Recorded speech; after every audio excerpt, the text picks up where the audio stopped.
마태복음 5장 20절부터 26절까지 함께 읽습니다. 내가 너희에게 이르노니 너희 의가 서기관과 바리새인보다 더 낫지 못하면 결단코 천국에 들어가지 못하리라. 옛사람에게 말한 바 살인치 말라. 누구든지 살인하면 심판을 받게 되리라 하였다는 것을 너희가 들었으나 나는 너희에게 이르노니 형제에게 노하는 자마다 심판을 받게 되고 형제를 대하여 라가라 하는 자는 공회에 잡히게 되고 민난 놈이라 하는 자는 지옥불에 들어가게 되리라. 그러므로 예물을 제단에 드리다가 거기서 내 형제에게 원망 들을 만한 일이 있는 줄 생각나거든 예물을 제단 앞에 두고 먼저 가서 그 형제와 화목하고 그 후에 와서 예물을 드리라. 너를 송사하는 자와 함께 길에 있을 때에 급히 사화하라. 그 송사하는 자가 너를 재판관에게 내어주고 재판관이 관에게 내어주어 옥에 가둘까 염려하라. 진실로 내게 이르노니 내가 홀이라도 남김이 없이 다 갚기 전에는 결단코 거기서 나오지 못하리라. 아멘. 용서를 예수를 믿는 사람들이 배우지 못하는 것. 그 사람은 정말로 믿음 생활에서 가장 중요한 것을 알지 못함입니다.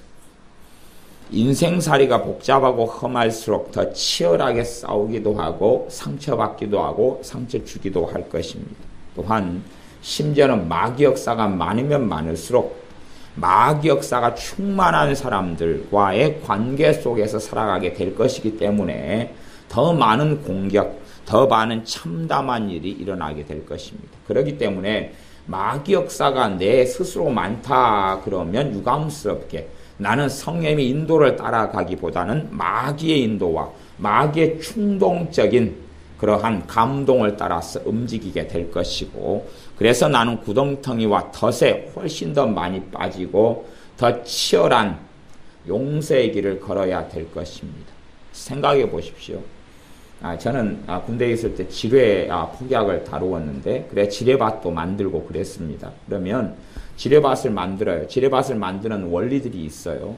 배전차 지뢰를 몇 발을 중심으로 해서 탱크를 잡는 지뢰를 중심으로 해서 M16A1 대린 지뢰를 깔고 발목 지뢰를 깔고 그렇게 해서 쭉 그것을 그런 이제 어떤 공식을 적용해 가지고 예를 들어 100평이다 그러면 아니면 1000평이다 그러면 거기를 쫙 도배를 해요. 그래 가지고 안전핀을 다 뽑아 가지고 이제 거기에서 우리 공식이 있어요. 거기에서 공병 부대는 얼마에 어디에서 어디 떨어진 곳에 안전핀을 따로 매설을 해요.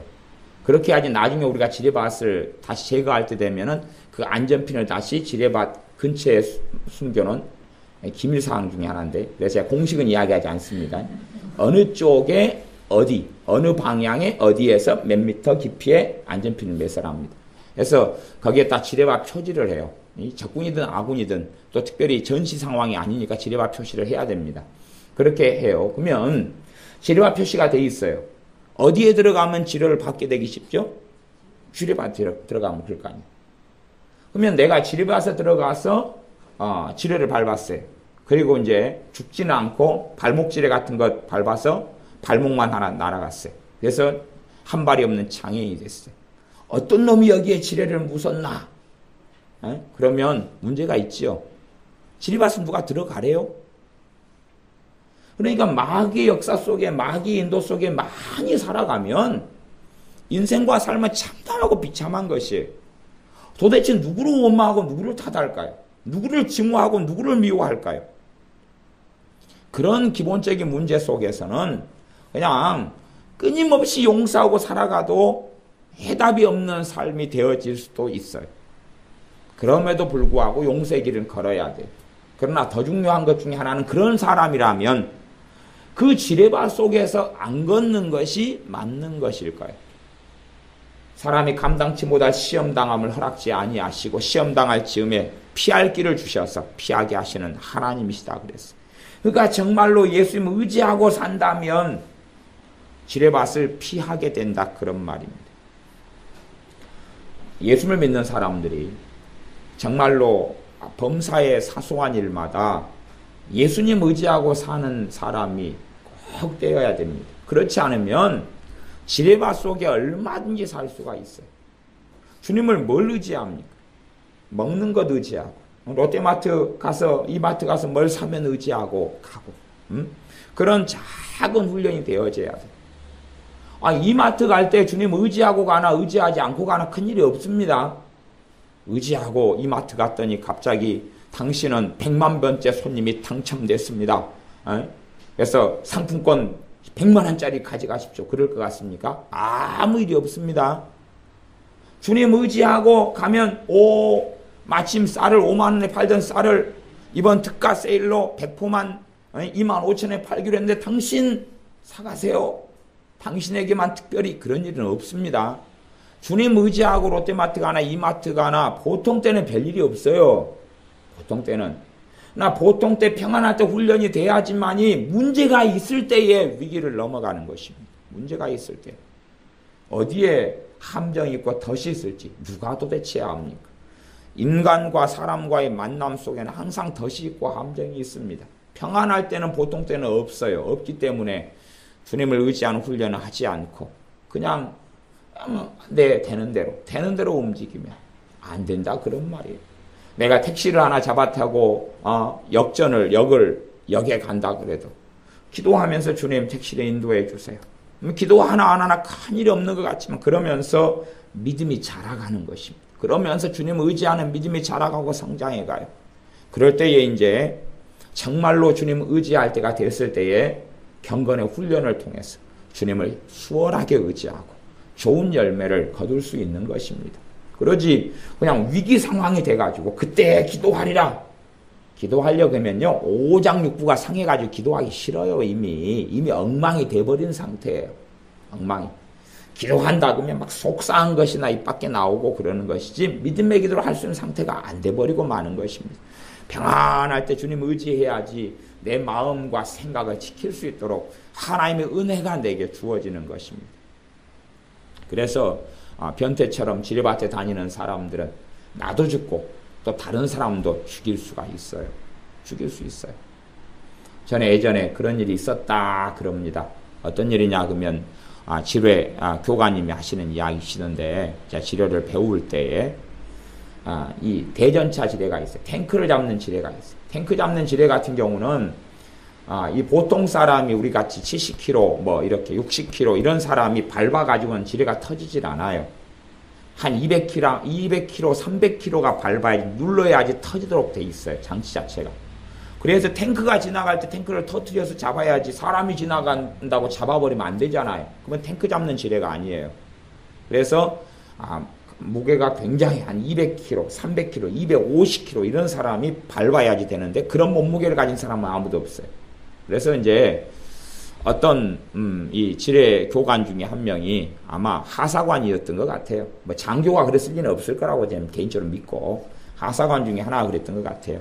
조교로서 이 병사들을 가리키면서 대전차 지뢰를 갖다 놓고 진짜 지뢰죠. 갖다 놓고 이것은 너희들이 밟아도 터지지 않아 그랬어요. 그러면서 그 사람이 지뢰 위에 밟고 올라갔어요. 터졌게요? 안 터졌게요? 안 터졌어요. 안 터졌어요. 당연히 그렇죠. 그런지 불량식 거 만들면 안 돼요. 불량지뢰는 안 됩니다. 안 터졌어요. 그래서 당연히 안 터지죠. 그러니까 조교를 해먹죠. 그래서 딱 써가지고 안 터져. 그러니까 이런 대전차 지뢰는 너희들이 밟아도 안 터져. 걱정하지 말고 안전하게 해. 그러면서 거기에서 뛰었어요. 봐봐 이래도 안 터진단 말이야. 팔딱팔딱 뛰었어요. 그래서 터졌어요. 왜냐하면 아시잖아요. 몸무게가 이렇게 가만히 서 있으면 70kg라도 뛰면은 뛰어가지고 탁 하고 탁 하면 순간 몸무게가 그죠? 200kg 나갈 수 있다는 거. 그래가지고 터져서 주변 사람까지 싹 상해를 입히고 죽기도 했어요. 지뢰를 잘못 밟으면 남아 죽는 게 아니에요. 그런 것처럼 내가 정말로 용서의 길을 걷지 않으면 나만 해롭게 하는 것이 아닙니다. 내 주변 사람들까지 다 해롭게 만들어. 속상한 마음에서는 무엇이 나옵니까? 막 기쁨의 이야기가 나오고 감사, 도리어 감사하는 자가 되라. 원망하지 말고. 감사가 나옵니까? 감사를 막 해줘요? 좋은 이야기 해줘요? 기쁜 소식 전해줘요? 억울한 것, 한이 되는 것, 그것을 집에 가서 아내한테, 남편한테, 자식한테, 부모한테, 형제한테 전달해요. 그러면 그 사람들이 성령 충만해지고 은혜가 충만해집니까? 아니면 아내가 무엇이 생깁니까? 더러운 것이 생겨요. 쓴뿌리가 나서 더럽게 만들어버려요. 많은 사람을 더럽게 해버린다. 그래서 더러움을 입지 않도록, 그런 사람은 하나님의 은혜에 도달하지 못한다라고 히브리서 말씀에 되어 있어요. 더럽게 돼버리고 더러움을 막 퍼뜨리고 다녀요. 하나님의 은혜에 도달하지는 못하는 자가 돼버리고 맙니다. 용서를 예수님의 사람들이 배우지 못하는 사람들은 마땅히 알 주 예수님의 은혜와 사랑을 거부하고 사는 사람들입니다. 왜 내가 용서를 배우지 못합니까? 내가 주님의 용서를 못 받았기 때문에 그럴 거 아니에요? 그 예수님의 십자가의 사랑으로 인한 나를 대속하시고 구속하신 걸 못 받았기 때문에 용서 못하는 거 아니에요? 당연히 못 받았기 때문에 나는 지옥에 가는 거겠지. 아니 못 받았으니까 용서 못 할 거 아니에요? 받았으면 할 거 아니에요? 비교하자면 내가 누군가에게 내가 가장 비참할 때에 1억을 내가 받았어요. 그러면 내가 누가 100원 달라고 할 때 100원 줄 수 있어요? 없어요? 있잖아요. 1000원 내가 선물로 줄 수 있어요? 없어요? 줄 수 있죠. 10,000원도 줄 수 있죠. 100만 원도 줄 수 있죠. 아니 1억을 받았는데 100만 원도 안 주면 진짜 추접한 인간이 될 거 아니에요. 그럴 거 아니에요. 야, 너 아까 누구한테 1억을 공짜로 받던데 그래서 100만 원은 좀 줘야지. 100만 원은 줄 수 있다 그 말이에요. 당신 1억을 공짜로 받던데 내가 당신한테 100만 원 빚지고 있는데 그것 좀 봐주라. 그럴 때는 봐줄 수 있는 거예요. 주님의 용서하고 주님의 용서를 받은 것하고 내가 누군가를 용서해 줄 무게를 따지면 1억하고 100만 원 차이보다 훨씬 더 극심합니다. 훨씬 더 극심해요. 주님은 그렇게 말씀하셨어요. 1만 달란트하고 100데나리온의 차이다고 말씀하셨어요. 비유로 1만 달란트는 수십조가 되는 돈이에요. 수십조. 그리고 100데나리온은 500만 원, 800만 원, 1000만 원. 그거밖에 안 되는 돈이에요. 그 격차가 내가 용서해 줘야 될 일하고 주님이 나를 용서하신 것이, 주님이 나를 용서하신 1만 달란트의 용서를 나는 받았어요. 그 은혜와 구속과 대속을 받았어요. 이제 100일 동안 일한 돈, 하루에 5만 원 벌면 500만 원, 하루에 10만 원 일당을 벌면 1000만 원이에요. 500만 원에서 1000만 원 돼서 내가 긍휼을 베풀고 자비를 베풀고 불쌍히 여길 수 있느냐는 것이. 내가 그렇게 못한다 그러면 나는 1만 달란트 탕감받은 그것에 대하여 제대로 못 깨닫고 있거나 혹은 나는 받지 않은 것이기 때문에 그럴 것이. 받지 않았으니까 할 수 없는 것 아니겠어요? 받지 않은 사람, 예수님의 용서를 받지 않은 사람이 걸어가는 길은 지옥 말고는 없는 것입니다. 우리에게 용서를 요구하시는 것은 하나님이 당연한 요구를 하시는 것이. 내가 너 용서했는데 너 그 길을 걸어. 그래서 우리가 용서하지 않고 오랫동안 살아온 사람일수록 내 인생과 삶이 엉망으로 꼬여 있어요. 엉망으로 꼬여 있어요. 얼마나 많이 꼬여 있겠어요. 20년도 30년도 대가를 치러야 될 수도 있어요. 용서를 하기 위해서. 용서의 길을 걷기 위해서. 내가 용서하고 살아온 사람들은 그러한 극심한 용서해야 할 만한 일이 생길 수도 있고 안 생길 수도 있지만, 그러나 조금 더 다른 이들에 비해서 쉬운 삶을 살 거예요. 마음이 그냥 엉망진창으로 되어져 있지 않을 거기 때문에. 하지만 용서하지 않고 살아오고 이기적으로 자기 중심으로 살아와가지고 자기 중심의 눈에서 볼 때에 억울하고 서럽고 슬프고 원통하고 그런 사람들은 어린아이를 벗지를 못합니다.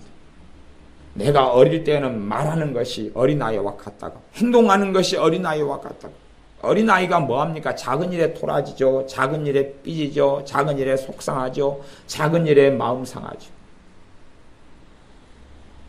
어린아이는 뭔가를 해놓고 대접받기를 원해요. 수박을 한 통 사줬어요. 그러면 상대방이 뭐 해줘야 돼요? 아, 잘 먹었어요. 감사해요. 안 해주면 뭐 해요? 서운해요. 뭐 어린아이다 그 말이. 어린아이다 그 말이. 어린아이다 그 말이. 저는 우리 박 교사님 굉장히 존경해요. 박 교사님에게 뭐 영광을 돌리겠다는 그런 이야기는 아니에요. 마땅히 이제 걸어가는 거지만 박 전사님이 주의 종이고 우리 교회는 뭐 작은 교회니까. 우리 박 전사님이 전임 사역을 하시지만은 사역하는 몇 년 동안에 돈 10원 하나 교회에서 준 적이 없어요. 사례금 안 줍니다. 우리 교회에 돈 없어요. 저도 몇십만 원밖에 못 받아요. 우리는 겨우 재정이 겨우 자리빌둥 말둥 그래요. 그냥 교회가. 네, 그래요. 네. 그러니까 이번에 이 시스템을 하나 갖추는데도 그래도 현금 여기저기 하시고 뭐 같이 다 헌금해가지고 딱 겨우 그냥 딱 한 거예요. 그렇게 뭐 교회가 형편이 그렇게 좋지는 않아요. 어쨌든 간에 이제 뭐 그렇게 나쁘지도 않아요. 그래서 제가 헌금 설교는 전혀 안 하고 살잖아요. 그리고 뭐 주님의 교회 지금 사람이 하는 교회도 아니고 그런 필요도 없어요. 어쨌든 간에 근데 우리 박 전사님이 전임 사역을 하시는데 하나도 교회에서 준 것이 없어요. 제가 근다고 아이고 사역 잘해주셔서 감사합니다 뭐 그런 것도 아니에요. 어쨌든 자기 차비 드리고 다니면서 다 전도하고 신방 다니고 그러죠. 그 차비 안 줍니다. 안 줘요. 박 전사님 남편이 번 돈으로 그냥 하나님 일 하는 거예요. 묻혀서요. 추석 때고 설날 돼서 떡값 안 줍니다. 저도 떡값 받아본 적도 없는데 누구 떡값 주겠어요? 이제 다른 목회 사역자들은 제가 떡값을 조금 챙겨주지만 저건 별로 그렇게 신경 안 씁니다. 떡값이 5만 원, 자리가 5만 원, 10만 원이지 뭐 그게 100만 원이겠어요? 우리 교회 같이 작은 교회가. 어쨌든 간에 그렇게 해도 그걸로 대단히 뭐 박 전사님이 왜 나한테 사례금 안 줍니까? 아니면은 오늘 신방하니라고 차비 택시비 10,000원 들었구만. 목사님 10,000원도 안 챙겨줘. 에? 그런 거 가지고 서운함을 여기면 주의 종이 아닌 거예요. 수준이 미달인 거예요. 아니 인사를 받으려면 하나님께 받아야 되죠. 물론 하나님께 받을 것도 없어요. 내가 받은 은혜가 더 크기 때문에. 믿음에 성장하고 자라는 사람들은 그런 것 가지고 인사치레 할 것 자체가 없어요. 서운할 것도 없고 인사치레 할 것도 없는 거예요. 인간적인 도리의 어떤 일들은 또 필요할지 모를 거예요. 누구에 대해서는요? 어린아이에 대해서는. 어린아이가 수박 한 통 사왔으면 아이고 감사해요. 맛있어요. 잘 먹었어요. 그러죠. 오늘도 수박 그 박 전사님이 사신 거예요. 저분. 내가 교회에서 돈 준 건 하나도 없는데 또 수박을 또 4통을 사와가지고 저쪽 교회 1통 보내고 우리 교회 3통 먹었어요. 내가 맛있어요. 이야기 안 해요. 박 전사님이 영적인 어린아이다면 이야기 해드릴 거예요. 정말 수박 맛있던데요. 이번 여름에 먹은 수박 중에서 최고 맛있는 것 중에 하나예요. 그래야 거짓말이 아닙니다. 최고 맛있어요. 그러면 양심을 속이는 거예요. 최고 맛있는 것 중에 하나가 되는 것 같네요. 그 정도는 인사치레 해야 되죠. 어린아이면. 그러나 어린아이가 아니기 때문에 그런 것 가지고 마음 상하지도 않고 서운하지도 않고 서럽지도 않은 것이에요. 그렇게 해서 그렇게 해야지 나중에 주님께 받을 거 아니에요. 그치요? 주님께 받을 거. 근데 어린아이는 작은 일에 마음 상하고 속상. 작은 일에 인사를 받아야 되고 작은 일에 막 시켜 올려줘야 되고 작은 일에 뭐 어떻게 해야 돼. 그런 것에 마음 상하고 속상하고 상처받고 그런 사람은 어린아이 수준에 머물고 있는 것이에요. 거기에서 어떻게 탈피하겠어요? 커야지요. 크지 않으면 어떻게 되겠냐 그 말이요. 잘하고 얼른 커야지요. 콩나물을 본받으셔야 돼요. 걔는 물 맞으면 잘 크더만요. 물 맞으면 잘 크잖아요. 그러면 자고 있을 때 물불개로 머리에다 물을 주세요. 이렇게. 무럭무럭 자라거라. 속 좀 차고 크거라 커. 작으면 싸워요. 작으면 싸워요. 어른과 아이는 잘 싸우지 않습니다. 어른과 아이는 권위가 있고 순종이 있어요. 어른과 아이는 잘 싸우지 않아요. 수준이 같으니까 싸워요. 어쩔 수 없어요. 수준이 같으면 계속 치열하게 싸워요. 작은 일에 토라지고 삐지고 다치고 힘들고. 예수님의 사람들은 용서를 배워야 됩니다. 상처를 많이 가지고 가시를 많이 세울수록 상대방도 찌르고 나도 찔림을 당해요. 계속 그렇게 되어야죠. 그런 사람은 마음을 넓히고 주님의 온유와 겸손을 배우고 용납을 배워야 돼요. 상대방을 정말로 불쌍히 여기는 걸 배워야 됩니다. 내가 그 사람을 불쌍히 여기다 보면 용서는 쉬워져요. 내가 정말로 예수님의 사랑으로 그 사람을 사랑하다 보면 용서는 쉬워져요. 예수님의 사랑으로 정말 사랑하다, 그 목숨을 나를 위해 주신 그 사랑으로 사랑하다 보면 용서는 쉬워져요. 그러지 그 사람이 다치고 다리가 부러졌다. 속이 통쾌하네. 시원하네. 저 사람이 나를 억울하게 했어요. 내가 뒤돌아섰어요. 응? 억울함을 당한 다음에 뒤돌아서 내가 어디를 가고 있어요. 내 안에 아무것도 없어야 된다니까요. 그 정도 돼야지 주님이 조금 그래도 나를 아는구만. 그렇게 말씀하십니다. 모욕을 당했어요. 뭐 대한민국 사회에서 신체적인 학대를 당할 일은 거의 없잖아요. 그죠? 언어적인 모욕과 공격인 거죠. 모욕을 당하고 수치를 당했어. 아니, 주님이 나 때문에 수치를 당하고 다 옷을 벗으셨다니까요. 그리고 십자가 위에 못 박혀 손발에 못 박혀 달리셨다니까요. 근데 뭐 우리 같은 아니 전능하신 하나님 만왕의 왕 되신 주님도 그렇게 하셨는데 죄인인 쓸모없는 우리 때문에 내가 뭐 그 정도 모욕당해서 못 죽겠어요.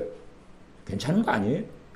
주님이 나를 위해 모욕당한 거다고 내가 그냥 내 일, 내 이해관계 때문에 좀 모욕당한 거다고 바꿀 수 없어요 그거? 내가 받았는데 그걸 그 사랑을 받고 주님께서 나를 위해 수치를 당했는데 내가 좀 당할 수 있잖아요. 돌아서서 아무것도 없애야 돼요. 아무것도 없애야 돼. 오히려 그 사건을 당하면서 나는 인간관계 속에서 내 허물이 얼마가 안 있고 상대방 허물이 많다 그래도 내 죄 때문에 함께 엮어져 가면서 당하는 수치와 모욕이고 내 어리석음 때문에 생기는 것이기도 한데 주님은 전혀 주님의 잘못이 없는 상황에서 나를 위해 수치와 모욕을 당해 주셨어. 그러면 돌아서서 털어버리고 아무것도 없어야 돼. 그리고 이제 나를 모욕 준 사람이 교통사고가 나거나 다치거나 병에 걸렸어. 그러면 내 안에 이거 시원크 잘 됐네. 아 통쾌하네. 네 그렇게 자빠지기를 나는 기다리고 있었어. 네 잘 되는가 보자 두고 보자 그러고 있었어. 그런 마음이 들어오면 안 되는 것입니다. 그렇게 됐을 때 주님 저 사람이 아프다네요. 주님 치유해 주세요. 저 사람이 암에 걸렸다네요. 저 사람이 넘어져 다리가 부러졌다네요. 빨리 아물고 붓게 해주세요라는 긍휼이 내 안에 있어야지 주님께서 너 그래 잘하고 있어. 너 정말로 잘하고 있어. 너가 나를 아는 자다 라고 말씀하시는 것입니다. 사실은 그것도 기본을 조금 벗어난 단계를 이야기한 거지 그 차원의 신앙과 믿음의 길을 이야기한 게 아닙니다. 제가 지금 이야기한 것은 이제 초딩 정도 좀 벗어난 것, 중딩 수준 정도 신앙 이야기한 거예요. 모욕을 당하고 돌아서서 아무렇지도 않아요. 그 사람이 아파요. 내가 그 사람에 대한 긍휼과 불쌍함과 눈물이 있어요. 그러면 중딩 정도 수준이다니까요. 그거 박사 수준을 이야기한 믿음 이야기한 거 아닙니다. 여러분이 그렇게 착각하신다면 아직 주님 잘 모르시는 거예요. 중딩 정도 신앙 이야기하는 것입니다. 돌아서서 아무것도 없어야 돼.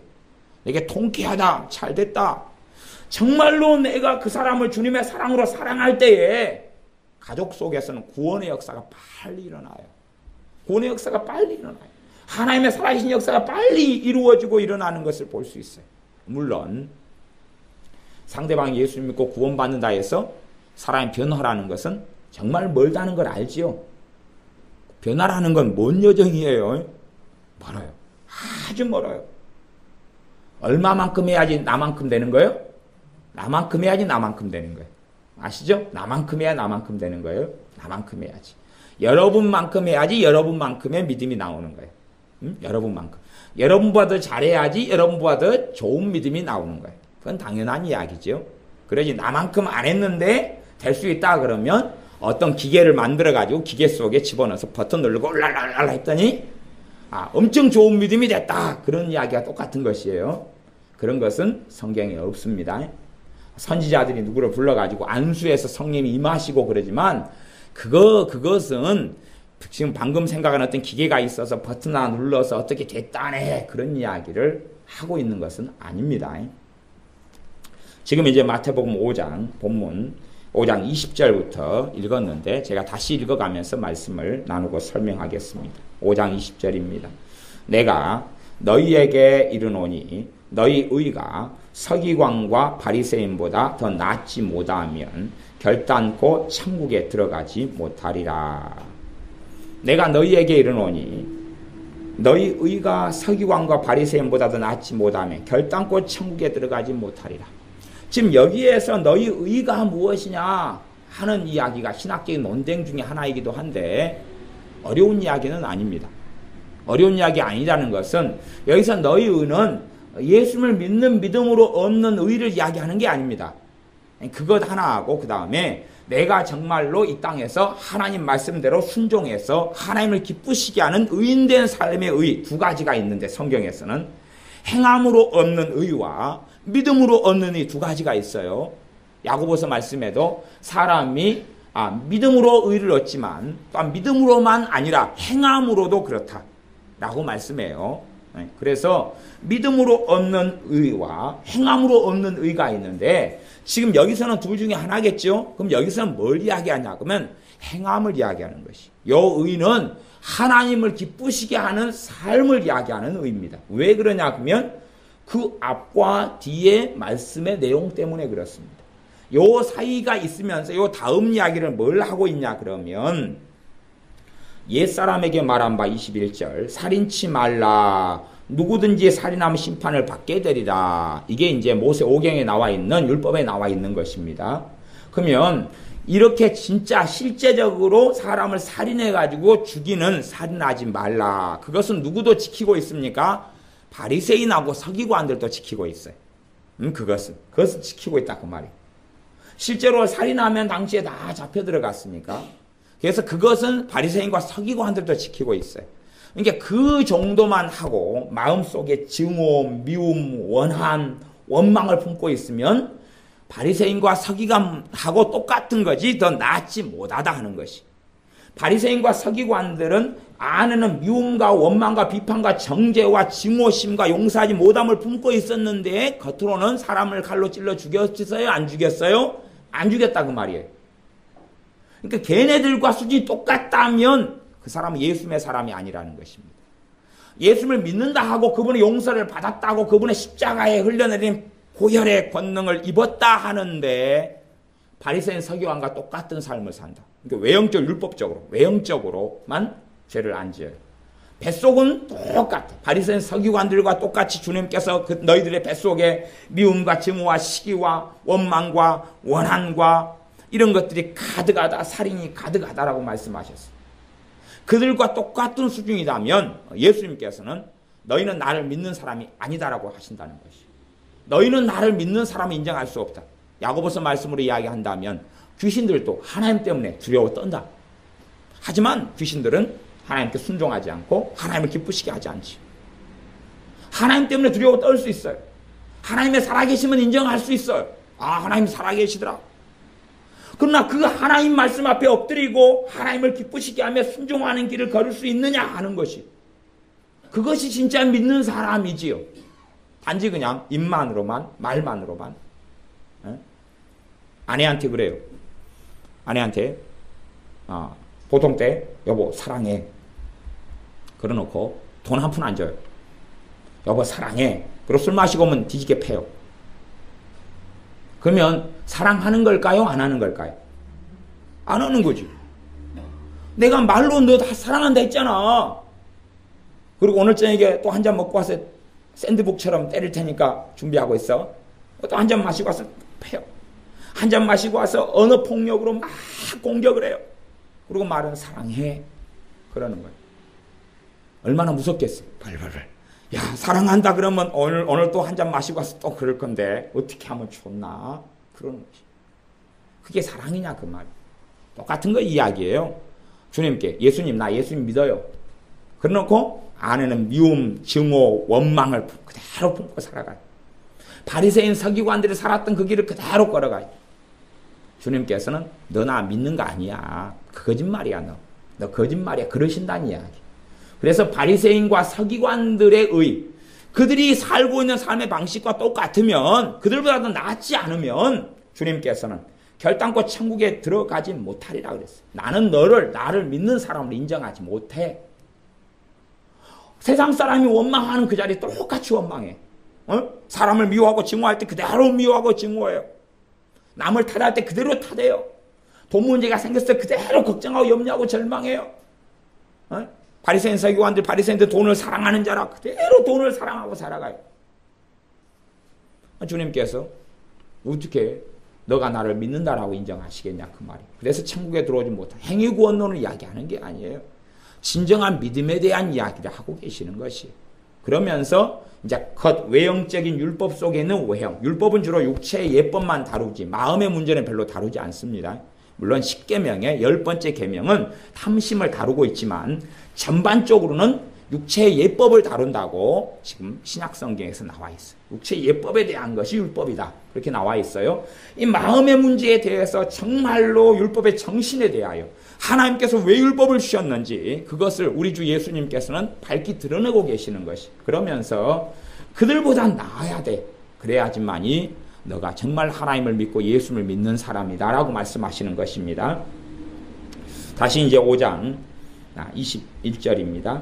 그렇게 해서 옛사람에게 말한 바 구약시대에 구약율법 속에서 구약의 이스라엘 백성에게 살인치 말라 누구든지 살인하면 심판을 받게 되리라 하였다는 것을 너희가 들었으나 그렇게 너희가 어릴 때부터 이 하나님 말씀을 듣고 살아왔다. 그러나 22절 나는 너희에게 이르노니 형제에게 노하는 자마다 심판을 받게 된다.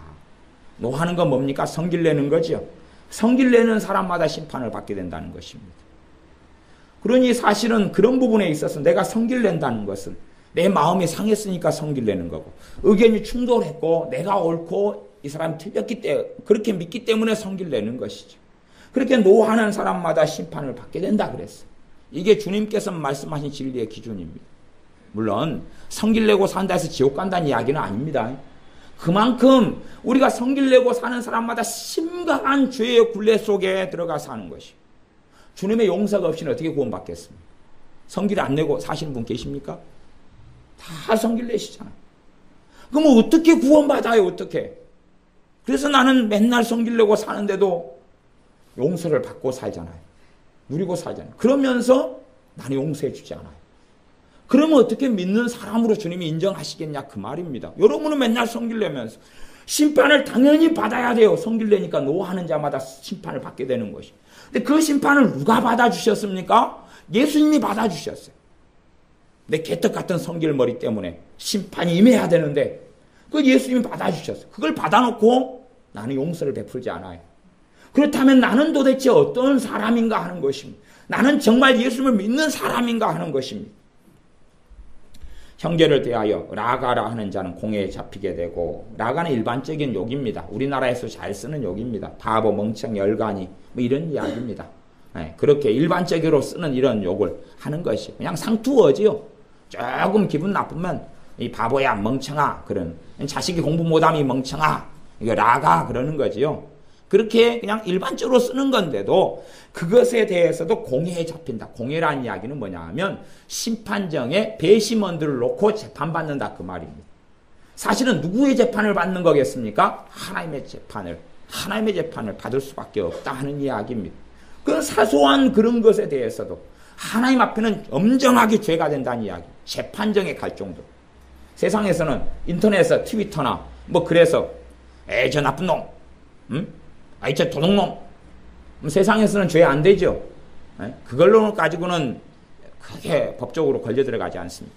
그러나 문제는 하나님 법에는 반드시 걸려 들어갑니다. 그러니 이걸 죄로 모르는 사람들은 주님의 심판대 앞에 다 죄를 묻습니다.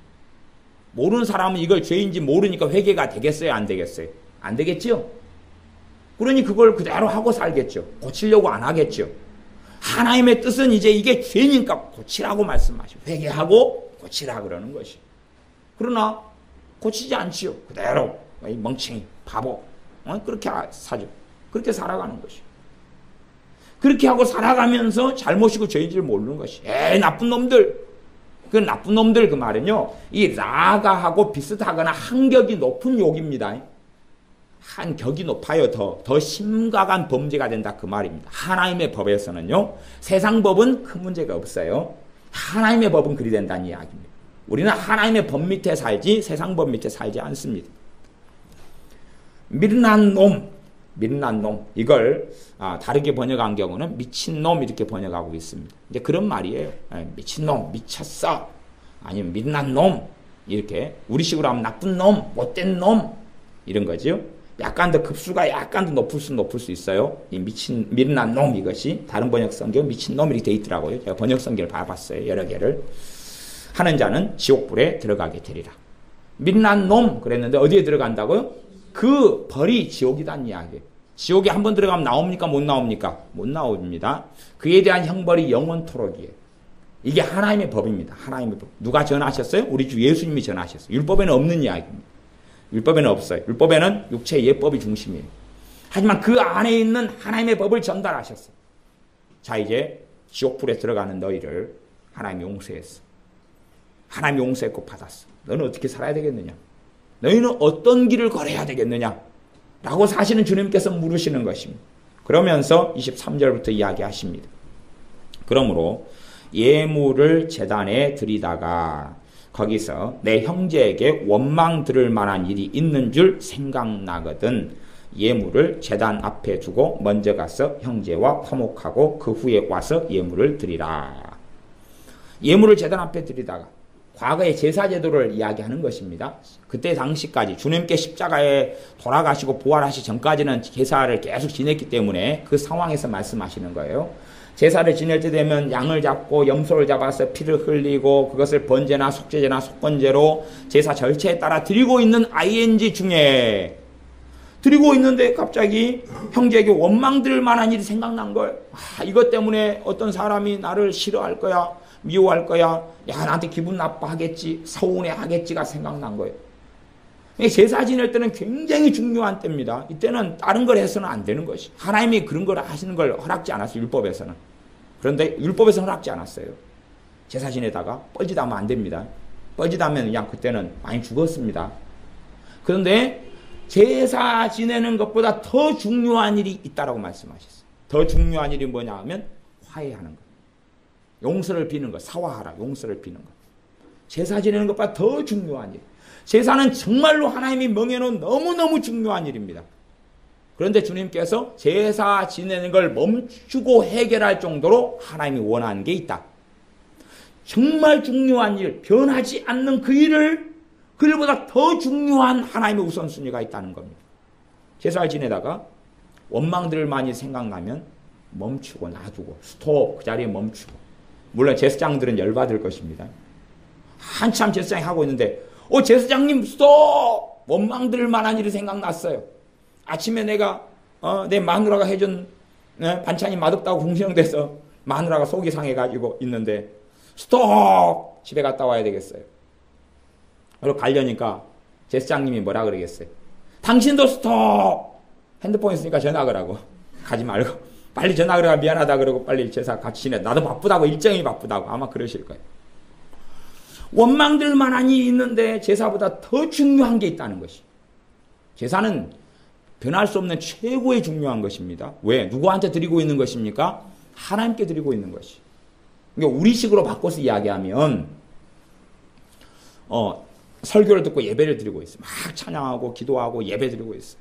네? 설교를 듣고 있어요. 그러다가 원망들 많이 생각났어요. 목사님 스톱! 설교 스톱! 지금 해결하고 와야 되겠어요. 그러면 교인들이 야, 당신만 그래요. 우리도 엄청나게 일이 많은데 우리도 참고 있구만. 당신 때문에 예배를 중단에 멈춰놓고 당신 갔다 오는데 2시간 걸리는데 우리가 다 기다리고 있으면 어떻게 되겠어? 어떻게 빨리 해결해야지. 문자 보내시오. 문자. 핸드폰 하시오. 그러니까 예배를 중단하고서라도 해결해야 될 정도로 하나님은 중요하게 보신다 그 말입니다. 어떤 일이요? 원망 들을 만한 일이. 원망 들을 만한 일은 제가 오전에 말씀을 나누었지만 대부분의 상처나 서운함은 이기심 때문에 온다 그랬죠. 자기 중심성 때문에 온다 그랬습니다. 그러면 원망 들을 만한 일의 기준은 두 가지가 될 것입니다. 저 사람 기준이냐 내 기준이냐에 따라 틀리겠죠. 기본적으로 상대방 기준입니다. 원망 들을 만한 일이 내 기준이 아니에요. 상대방 기준이에요. 상대방 기준. 문제는 그런 것입니다. 그래서 그런 부분 속에서 라도 내가 가서 잘못을 빌어야 된다라고 이야기하는 것입니다. 아니 곡해하고 오해한 상대방이 어떻게 저걸 바꾸겠냐 그 말이에요. 이게 어떻게 바꾸겠냐 그 말이에요. 그래서 정말로 이렇게 내가 별로 잘못한 일이 없고 저 사람이 잘못했는데 저 사람이 오해하고 곡해해서 나를 원망해요. 그래도 내가 많은 경우는 내가 빌어야 됩니다. 누가 기뻐하십니까? 그 하나님이 기뻐하시는 거예요. 전에 어떤 사람이 전혀 잘못하지 않았는데요. 누가 그 사람을 잘못했다고 듣고 모함을 했습니다. 그 사람을 1년간 막 저주하고 욕하고 다녔어요. 근데 이 사람이 전혀 억울한 일을 당했으면서도 그 사정 그걸 알게 됐어요. 그래서 선물을 막 준비해가지고 그 집을 세 차례 찾아갔어요. 거부했어요. 이 사람은 오해와 곡해가 너무 깊어져가지고 거부해도 세 차례를 찾아갔어요. 나중에는요, 그 집 앞에서 무릎 꿇고 빌었어요. 이 사람은 잘못한 게 하나도 없습니다. 오히려 저 사람이 빌어야 돼요. 저 사람이 빌어야 돼요. 근데 저 사람이 자기를 욕하고 원망하고 저주하고 다니니까 저 사람이 계속 죄짓게 할 수 없잖아요. 그치요? 선물을 3번 사가가지고 문 두드리고 그래도 안 열어주니까요. 그 아파트 문 앞에 서서 무릎 꿇고 빌었다니까요. 저녁에 새벽 2시까지. 그러니까 저 사람이 이제 좀 마음이 열려서 좀 봐주기 시작했어요. 이게 마음이 다 안 녹아지니까 또 다시 일주일 동안에 한 2번 또 찾아갔어요. 선물 사들고 음료수 박스 사들고.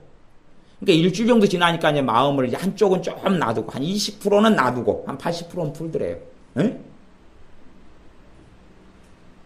1년이 지났어요. 진실을 이 사람이 알게 됐어요. 진실을 알게 됐다니까요. 누가 죽일 놈이었어요? 자기가 죽일 놈이었죠. 정신을 차리고 보니까. 그 사람이 믿는 예수를 믿었다니까요. 그 사람이 믿는 하나님을 믿게 됐다니까요.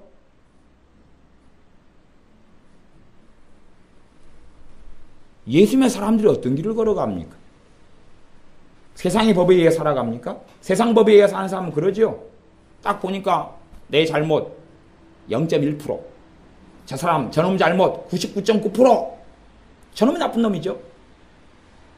싸우면 무조건 내가 옳지요.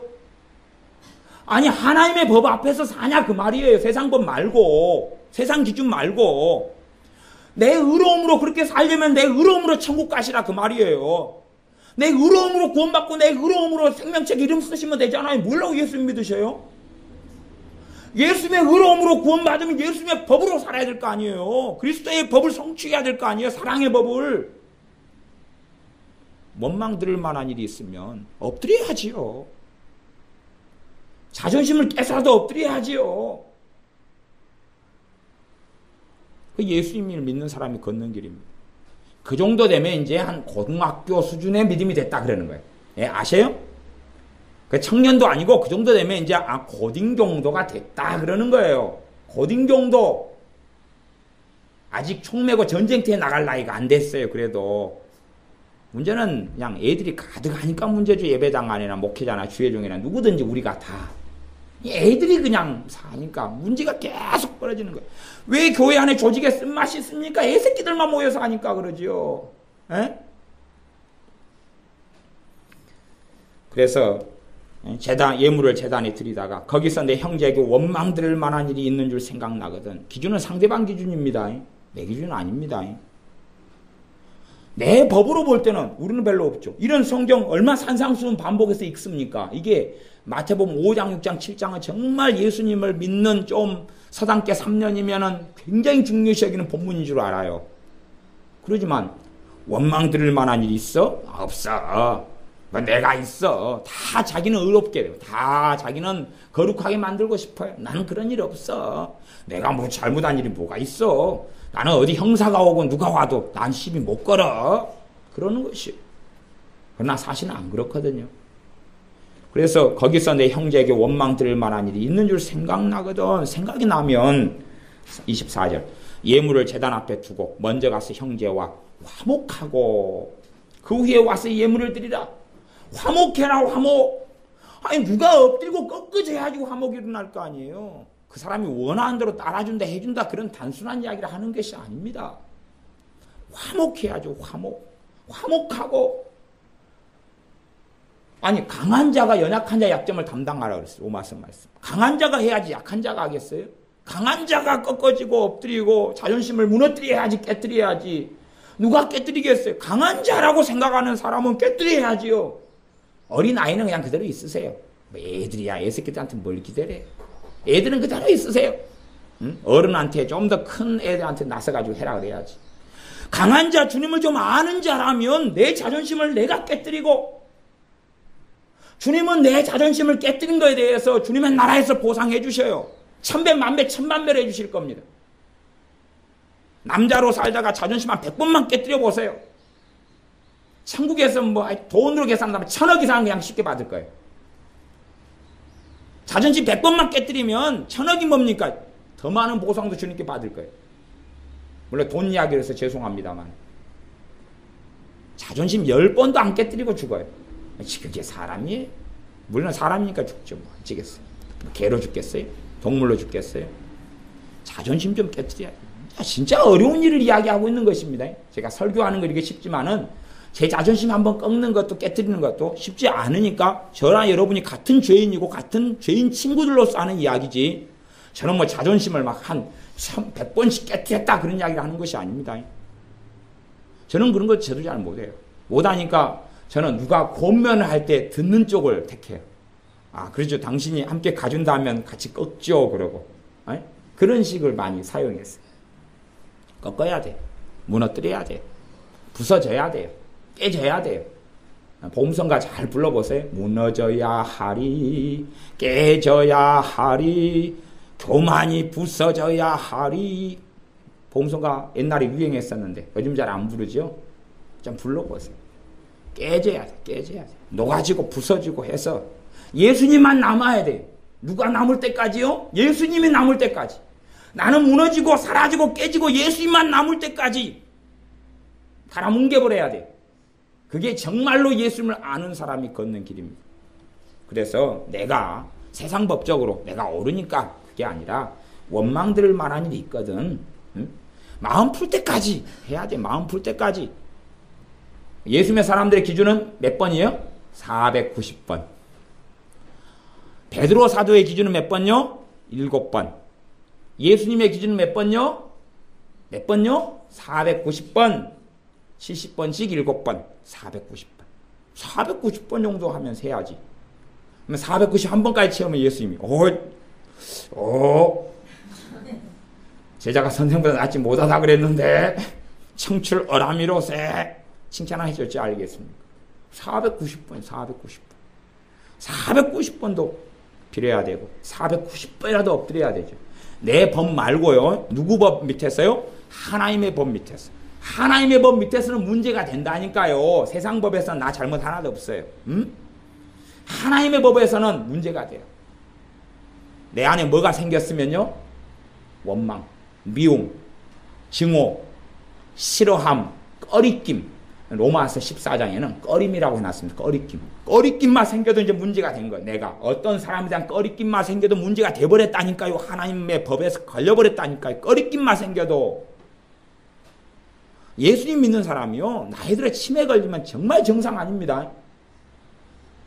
뭐라 그랬습니까? 성경에. 갓사람 후피 하나 내 속은 날로 새롭도다. 우리 손집사님 병원에 노인 요양권에 계시지만 믿는 사람들 치매 많이 걸렸지요. 믿는 사람이 안 믿는 사람 치매가 비슷하게 걸리죠. 보시면은 권사님들 치매 걸려가지고죠. 이게요. 아이고 그게 믿는 게 아니에요. 대부분 지옥 갑니다. 농담하는 게 아닙니다. 대부분 지옥 갑니다. 왜 치매 걸립니까?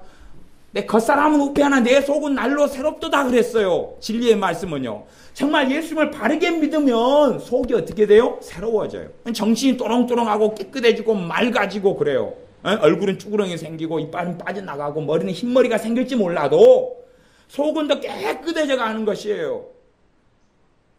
어떻게 치매가 걸립니까? 말이 되는 소리를 하셔야 돼요. 그건 거짓말입니다. 무엇을 만드니까 한을 만들고 한이 있으니까 옛날 이야기를 끄지만 치매 걸리면 기본 증상이 뭐예요? 옛날 이야기를 꺼내죠. 어제 일, 그제 일, 작년 일보다 20년 전의 일을 또렷이 기억해서 그걸 말하기 시작합니다. 캐캐 묵은 이야기. 50년 전의 이야기를 계속 라디오 방송처럼 해야 되지요. 왜요? 그게 그 안에 뭔가를 찾아보면 한이 되는 것. 그 안에 상처가 되는 것. 그 안에 원망이 되는 것. 그 안에 비참함이 있는 것. 그 안에 슬픔이 있는 것. 그것을 쌓아놨다가 포화 상태가 되니까 빵 하고 터진 거예요. 현재 기억이 샥 덮여버리고 과거가 그대로 살아나는 거예요. 조금 있으면 이제 서로 똥 싸놓고 똥 던지기 놀이해요. 벽에 똥칠할 때까지. 비참한 일입니다. 그래가지고 예수님께서 어이구 내 딸 벽에 똥칠하고 있네. 이쁘기도 해. 그림도 이쁘게 그렸네 벽에다가. 그래 주실 것 같습니까? 한을 씻어내야 되는 거예요. 예수님의 피로. 주님 앞에 섰을 때 이 원망과 증오심을 치워내야지 내가 복 있는 사람으로 살아가는 것입니다. 내가 하나님의 복을 누리는 사람으로, 화평케 하는 자로, 온유한 자로, 땅을 기업으로 차지하는 자로, 하나님의 아들의 일컬음을 받는 자로 사는 것이, 맨날 산상수 읽으면 뭐합니까? 개떡이지. 행동을 해야죠. 순종을 해야죠. 말씀을 지켜야지요. 주여 주여 하는 자마다 하나님 나라에 들어가는 게 아니라 하나님 뜻대로 행하는 자가 들어간다 했잖아요. 진정한 믿음은 하나님 말씀을 어리면 어린 대로, 크면 큰 대로 준행하는 길을 걷는 것입니다. 25절 너를 송사하는 자와 함께 길에 있을 때에 급히 사화하라. 그 송사하는 자가 너를 재판관에게 내어주고 재판관이 관에게 내어주고 옥에 가둘까 염려하라. 어이고 나는 이런 일이 없는데, 나는 누구 나한테 고발하는 사람 없어. 이거요 하나님의 법정에서 하는 이야기지 세상 법정에서 하는 이야기 아닙니다. 너를 송사하는 자와 함께 길에 있을 때, 누가 함께 나랑 걸어가는, 저 사람 나를 재판을 걸어요. 그런 일은 인생살이에서 거의 한두 번 말고는 없습니다. 그런 걸 이야기하는 게 누구한테 송사를 걸어버린다는 이야기입니까? 하나님께요. 하나님께 송사 앞에 원망 들을 만한 일하고 지금 같은 스토리예요. 내가 하나님의 법에 저촉이 되는 그런 일을 함께 하는데 근거리에 같이 있어요. 같이 길을 걸어가요. 그런 일이 생길 때에 급히 사화하라, 급히 화해해라, 그 말이죠. 하나님의 법에 문제에 걸려버릴 때, 하나님의 법에 걸렸다는 건 알 수 있어요. 내가 안에 꺼림이 있고, 저 사람을 내가, 나를 정말 싫어하는 사람을 내가 보면 정말 사랑해요. 예수님의 사랑을. 그죠? 그러면 이제 하나님의 법에 걸릴 일이 없어. 저 사람이 나를 욕을 하고 다니는데 나는 저 사람의 영혼을 위해 금식하며 기도할 수 있거든요. 저 사람의 구원을 위해서 1시간이라도 목매어 하나님께 살려달라고, 저 사람 구원해달라고 기도할 수 있거든요. 그건 뭐가 없어요? 꺼림이 없어지겠죠? 그러면 하나님의 법에는 안 걸려요. 그러나 그렇지 않은 경우 사람이 꺼려요. 싫어요. 미워요. 아주 그냥 평생 안 봤으면 좋겠어요. 아주 꼴도 보기 싫어요. 내 눈앞에서는 꺼져라. 니하고 상종을 안 할란다. 그렇게 살아가는, 그렇게. 물론 어떤 사람하고는 함께 길을 걷는 것이 힘들어요. 그건 아시죠? 그래서 악인과는 동거하고 동침하고 이런 게 힘든 것이에요. 그렇지만 내가 스스로 생각할 때 내 의 때문에 성경에서 이야기하는 악인의 기준 말고 어지간한 사람을 악인으로 넣을 수도 있어요. 그렇게 될 수도 있어요. 그렇게 하라고 제가 악인 설교를 한 것은 아닙니다. 어찌됐든 간에 내가 정말 하나님의 법 속에 문제가 되는 건 내 안에 뭐가 생겼어요? 미움이 생겼어요. 그러면 나는 살인죄를 짓는 거단 말이에요. 내 안에 상대에 대한 원망이 생겼어요. 그건 살인죄를 짓는 거거든요. 상대방에 대한 증오를 품었어요. 상대방에 대한 서러움을 품었어요. 상대방에 대한 탓을 품었어요. 다 네 탓이야. 네 때문이야. 네가 아니었으면 나는 안 그랬을 텐데. 그럼 원망이죠. 미움이에요. 원망, 미움, 증오예요. 그것을 좋은 껍질을 써놓은 거예요. 간혹 가다가 애들이 화장실에서 막혀놓는, 똥을 큰 걸 싸서 막혀놓는 게 있으면 제가 포장지를 이쁘게 포장해가지고 싸드릴게요. 신청을 해주세요. 이쁘게 포장을 해가지고, 저는 괜찮아요. 똥 같은 거 집을 수 있어요. 집어가지고 포장지에 잘 이쁘게 포장해 드릴게요. 이게 어떤 분들이 내가 당신 탓이야. 당신 때문에 내가 이렇게 힘들어서 이걸 품고 있는 사람이 나는 깨끗하다. 나는 사람을 죽이고 있지 않아. 살인죄를 짓고 있지 않아. 나는 하나님의 심판을 안 받을 거야. 그렇게 생각하신 분들에게는 잘 포장하고 계시기 때문에 제가 똥을 잘 포장해가지고 선물로 드릴게요. 물어보세요. 좋은 게 나올지 알아요? 포장을 잘 하시니까. 살인죄를 포장하는 것이 네 탓이야 거든요. 당신 탓이야. 엄마 탓이야. 아빠 탓이야. 동생 탓이야. 오빠 탓이야. 형 탓이야. 엄마 탓이야. 네 탓이야. 남편 탓이야. 마누라 탓이야. 애들 탓이야. 너희들만 없었어도. 누가 나으래요? 너희들만 없었어도 내가 이렇게. 지그들이 나와놓고 태어난 애들을 탓해요. 네 탓이야. 그러는 것이. 그것은 포장을 잘 해놓은 거예요. 꼭 이게 있는 분들은 이걸 현실을 파악하지 못할지 모르시니까 저기 뒤에다가 이렇게 딱 이름을 써주세요. 포장된 똥 요청합니다. 해가지고 누구 딱 명단을 적어주면 선착순 5명까지 제가 싸가지고 드릴게요. 포장을 너무 잘 하시니까. 정말 포장지를 뜯어보세요. 안에 뭐가 들었는지. 그 신청해가지고 정말 안에 좋은 게 들었을까 생각하지만 전 진짜 똥 넣어놓습니다. 냄새 안 나게 청테이프로 잘 꽁꽁 싸가지고 해드릴게요. 포장 잘 해보실 필요 없습니다. 그건 똥입니다. 똥이에요. 원망이 들어있는 거 포장 아무리 잘 해보셔야 아무것도 아닙니다. 미움과 증오, 살인을 포장하는 것 중에 하나가 짜증이 짜증. 응? 야, 그래서 하나님의 기적은 얼마나 놀랍습니까? 내가 내 자식들한테 하루에 20번씩 짜증내는데 애들이 아직도 안 죽고 살아있어요. 20번을 내가 죽였는데 살아있어요. 부활의 기적 아닙니까? 남편에 대해서 30번씩 짜증냈는데 이 사람이 안 죽고 살았네요. 저녁 때니까 또 퇴근하는 거예요. 와, 놀랍도다. 내가 집에서 원격 미사일을 총해서 짜증내면서 그를 죽였는데 살아서 들어오는 거예요. 하나님이 살려주신 거예요. 이게 기적이에요. 기적. 짜증 그거 살인입니다. 포장을 잘 한 거예요. 그냥 포장을 온건하게 한 거지만 그건 똥이에요. 그래서 너를 송사하는 자와 함께 길에 있을 때 이건 하나님 앞에서 재판과 송사를 이야기하는 것입니다. 급히 사와라 화해해라. 그 송사하는 자가 너를 재판관에게 내어주고 하나님께 나중에 이 사람이 내어준다는 이야기. 하나님의 재판정 앞에 우리가 다 서게 되는데 이 사람이 내어줘요. 우리가 하나님의 법에 의해 재판받지 세상 법에 의해 재판 안 받습니다. 우리가 다 하나님의 심판대 앞에 서리라. 로마서에 말씀했죠. 에? 사도 바울도 로마에 있는 신자들도 유대인으로서 예수 믿는 사람들도 이방인들은 우리들도 다 하나님의 심판대 앞에 다 선다 그랬어요.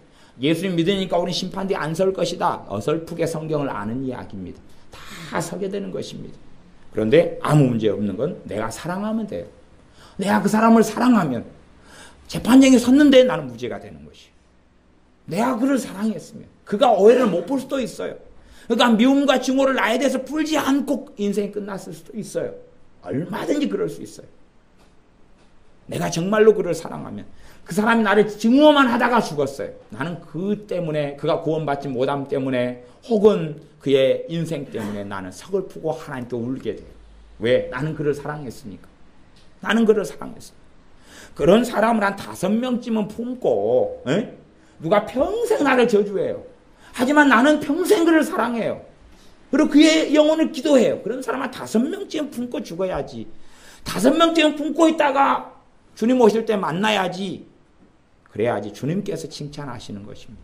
1명도 못 품어가지고 째째한 것입니다. 5명은 품어야지. 야, 그래도 초딩은 벗었네. 그치, 주님 만났을 때 주님이 어이 초딩! 이리 와봐. 그러시면 얼마나 창피하겠습니까? 초딩은 벗어야죠. 믿음이. 집안에 남편과 아내가 있으면 하나 정도는 품고 하나 정도는 품고 그냥 또 왼수 같은 자식이 한 3명 있다 그러면 플러스 3 해가지고 너희는 품고 시어머니까 5씩 품으면 되겠네. 그래서 25절 그 송사하는 자가 너를 재판관에게 내어주고 재판관이 관에게 내어주어 옥에 가둘까 염려하라. 26절 진실로 너에게 이르노니 너가 홀이라도 남김없이 다 갚기 전에는 결단코 거기서 나오지 못하리라. 나중에 주님의 심판대 앞에 심판이 어떻게 이루어질지는 몰라요.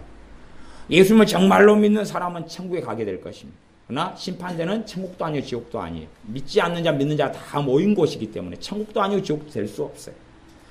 어느 공간일지는 몰라요. 심판대가 거기서 딱 펼쳐져요. 재판정이. 거기에서 우리가 있잖아요. 정식 감옥 전에 뭐 또 있어요? 경찰서에 가면 임시구치소도 있지요. 재판받기 전에 들어가 있는 곳이지요. 나중에 완전한 재판장에 서면 무죄 그래가 풀려나지요. 구치소에 3일 있다가도 두부 먹는 사람이 있더라고요. 근데 그런 임시구치소가 천국도 아니고 지옥도 아니고 거기 어딘가 심판대 어딘가에 거기에 함께 있을 줄 어찌 압니까? 거기서 갇혀가지고 500년 이따가 천국에 들어가려는지 어찌 알아요? 그건 지옥도 아니고 천국도 아니니까 막 불 같은데 고통받는 유황불 속은 아니겠죠. 이 말씀이 어떻게 이루어질는지 저는 다 모릅니다. 나중에 되어봐야지 알아요. 주님의 말씀 일제미력도 틀림도 없고 거짓도 없어요. 그러나 우리의 유추와 생각으로는 다 알 수는 없어요. 알 수는 없어요. 심지어 이것이 어떤 사람들이 지옥에 들어가 고통받는 걸 이야기할 수도 있어요. 누군가에게는. 누군가에게는 안 그렇고 누군가에게는 야단 좀 맞고 혼 좀 났고 그러면서 불 가운데 얻는 구원처럼 구원은 받을 것이고 누군가는 이게 지옥 속에서 영원히 겪는 일이 될 수 있어요. 정말로 예수를 믿는 사람이 용서를 하나도 배우지 못했다면 예수님의 용서를 발로 차버리고 부인하고 거절해버린 것이거든요. 그분의 용서를 받았다가 용서를 하나도 배우지 못했다면 내가 용서를 거부해버린 것이기 때문에 내가 걸어가는 길은 지옥의 길 말고는 없는 것입니다.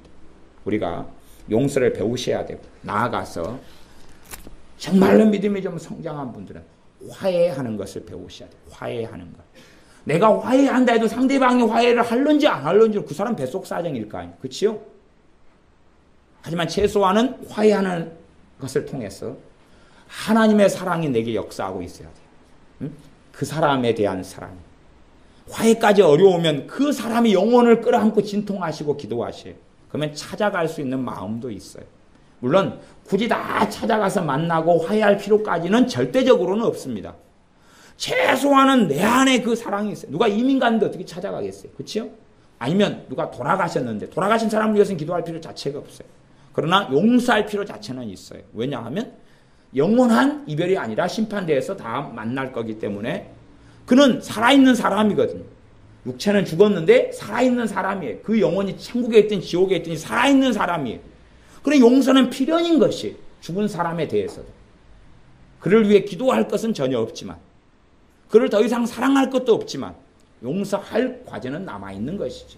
그래서 우리가 이 땅에 살면서 내 자존심을 깨뜨리고 무너뜨리고 용서를 빌고 화해하고 사화하고 함께하고 때로는 상대방이 받아주지 않더라도 주님이 이제 그만 됐다. 아니면 최소한 내가 그 영혼을 위한 사랑이 있어서 내 원수가 자빠지고 실족했을 때에 야 속이 다 시원한 애가 아니라 어쩌면 좋은가.